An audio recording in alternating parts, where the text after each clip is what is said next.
Alright guys, today's a little bit of a different video for you guys on this Monday evening morning. Today we're going to take a look at my gun, show you guys what's inside as well, and show you guys how to clean it because people have been asking, and I figure it's a good thing to show you. So let's hop right into this video, shall we?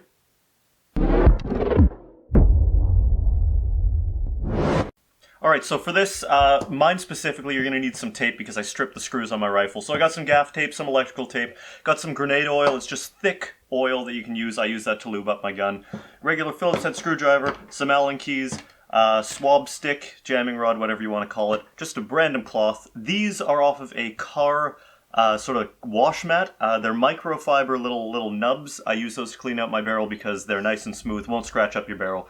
And obviously your rifle. Other than that, that's all you're going to need.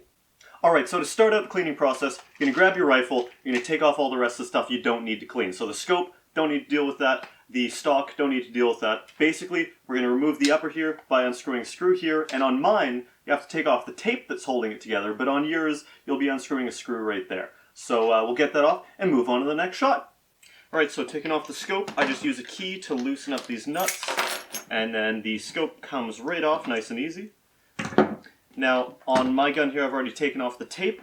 You're going to want to grab your Allen keys and undo one of the screws here. I had my screws replaced with Allen keys rather than like a Phillips head screwdriver or something like that to take them out, just because this is a lot easier to use. There's another one that's there that you'd have to take out. It's broken on mine, so I just use tape. You'd be taking it out right there at this point too. Just like that. Your stock should pop off nice and easy, and you're left with the working part of your gun. Alright, so here I have the Action Army 90-degree trigger assembly. So inside here we got a 90-degree piston and a very, very, very light trigger. So to undo it, all you're going to need to do is pull up your bolt there, undo the spring guide stopper, and the entire bolt assembly should pop out nice and easy. Alright, so to take out the Action Army 90-degree trigger assembly, there are 3 screws you're going to have to remove. The first one is right here on top. You get that undone, she should pop out nice and easy. These two right here, obviously I've loosened them, they shouldn't look like that, but you remove both of them on both sides here, just like so, and like this. And then your whole trigger assembly should pop off nice and easy. This bit comes with the trigger assembly, that's put on separately with another screw right on top like that.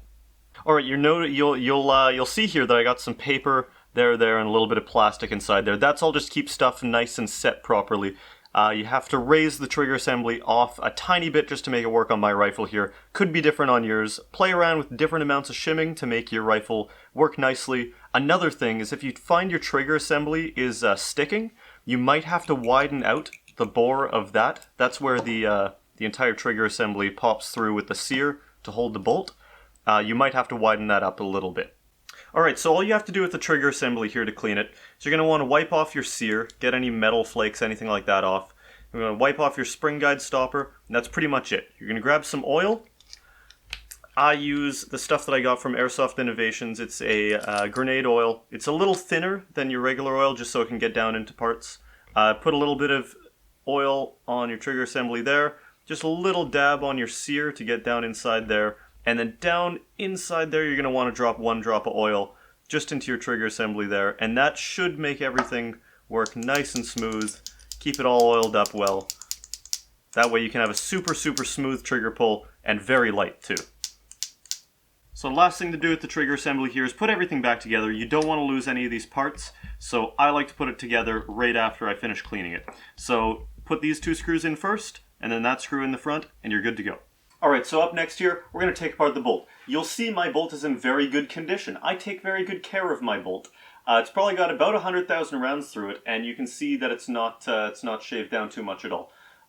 It is Teflon coated, made by Action Army as well. My favorite bolt so far, super smooth and nice and easy to use. Let's get on into this, shall we? Alright, so to take this apart, you should be able to undo this by hand. If you're not able to, grab yourself a pair of needle nose pliers and just stick it in the 2 holes up front there and give her a twist, and she should come right off. This is, once again, the Action Army Teflon coated cylinder. Very nice, I like it. So yeah, once you take the piston head off, your piston, as well as your spring and your spring guide should come off. This is what a spring guide looks like with like 100,000 rounds through it. Pretty well worn, but because I've lubricated it nicely, it's still in good quality, good condition. Can go for another 100,000 rounds easily. All right, so you're just going to give everything a nice quick little wipe down, get all the old oil and stuff off of there.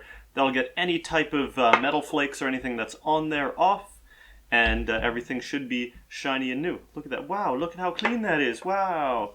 Get your piston or your spring guide stopper here all cleaned off as well as your piston, and then just give your spring a quick little wipe down.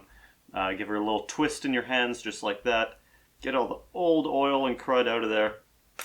Then you want to grab your piston housing, cylinder even, give that a quick little wipe, and you're good to go.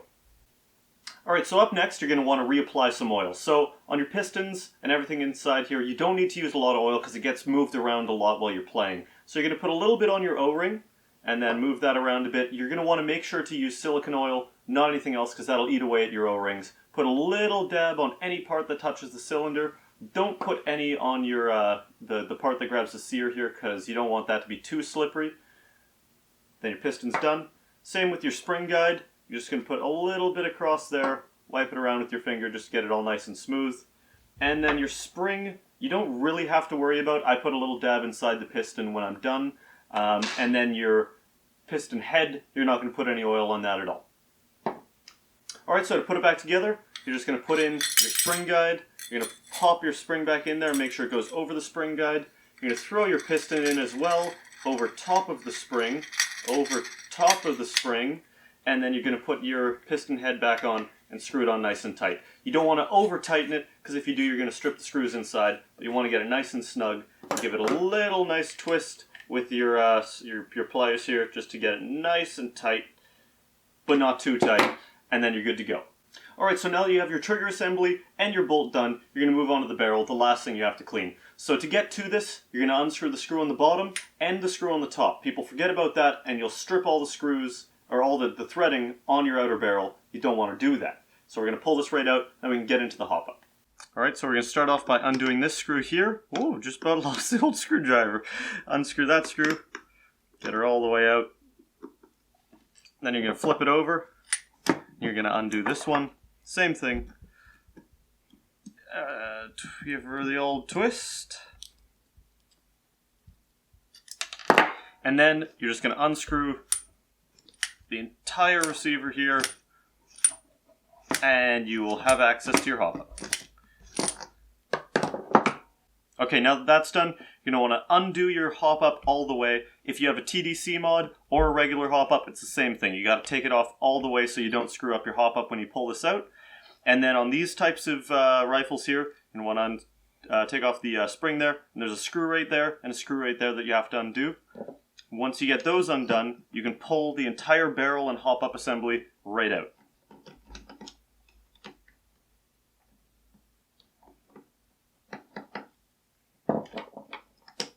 Just like that. And then when you tip this back, everything should slide out nice and easy. Alright, so now you have your hop-up out, you're going to grab yourself your unjamming rod, and you're going to take whatever you're using to clean, microfiber, anything like that, stuff you clean your glasses with, and you're going to pop it through the whole side halfway. Once it's done, you're going to put some oil on there, and you're going to shove this thing through and clean it out nice and well. Because there's no pressure on the hop-up, you're not going to have to worry about breaking it. You can go through with that oil and get it all clean. But once you've done that, you're going to replace it with a dry one and make sure you wipe up all the oil and get everything clean inside there. If you get oil on your hop-up and you leave it there, you're not going to have the friction you need to give the backspin to the BBs. It's good to clean your hop-up with oil because it lubricates it, gets it all nice and moist inside there, but you don't want to leave it on there for too long or leave it on there while you're playing. Alright, so the last thing you have to do before you start putting everything together, so you're going to take your oil and you're going to put some oil on the top of your bolt. You're going to use your finger, you're going to wipe it around. This is going to be the last little bit of lubricant that your bolt needs to move smoothly through the gun, and then you don't have to worry about it at all. So now that all of this oil is done, we're going to put the gun back together.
Alright, and like that, we're done the gun. So what did we do here today? Taped it back up because I stripped a screw because I'm dumb. We cleaned our barrel, we cleaned our hop up. Trigger assembly's nice and oiled, super smooth. Bolt should be nice and smooth. Let's give her a shot here. And you should see no force whatsoever to make this thing move. Very, very smooth. And the trigger pull as well, very minimal. So, now that we got all that done, the rifle is ready to play. Hope you guys enjoyed watching this little bit of information on how I treat my rifle and what's inside, because you guys have been asking so much, and how to clean your own rifle. This rifle's lasted me for a long time, and if you clean it like I have cleaned it here, yours will too. Hope you guys enjoyed this. We'll see you guys on the next one.